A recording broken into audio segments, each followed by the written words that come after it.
And the real tragedy of this is that the church knew, because he'd been in Africa, and very quickly after being ordained, he was ordained for the missions, and very quickly after being ordained, they found that he was abusing young children in Africa. So they get him out of Africa.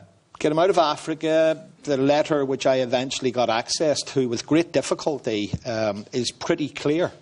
That he comes home. This letter is sent home, but he's landed into West Belfast. And how did he enter your life? As a young priest, he was responsible for, when you think of this profile now, people will be probably horrified, but yes. You're talking in 1969, and his profile was he was in charge of the altar boys, he was camera club, taught gymnastics to kids.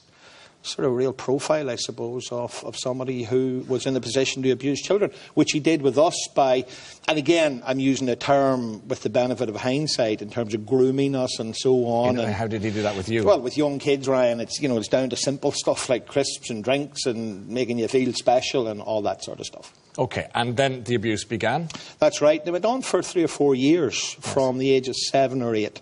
Right through, and obviously I've had a chance over the years, and particularly my time in the Brothers, to do a lot of work on it, and both spiritual, I suppose, and psychological and stuff like that. Almost the word abuse is almost so abstract now, and we're so used to it in the sickest way that we don't pause to think of a 7-year-old boy being defiled by a sick pervert. Masquerading as a pillar of the community. How do you talk to someone? You're a child. Where do you go with that? Do you know what's happening? I think the manipulation of it is extraordinary, because I often reflected on this, that there were 2 of us that were abused by him. It's very interesting that he knew how to. For example, he would have said to me, "If your mother knew about this, she'll die." To my friend, he said, "If your father finds out, he'll kill you." Now, he knew exactly. If he had said to me, "Your father will kill you," I would laugh. My father wouldn't kill a fly on the wall.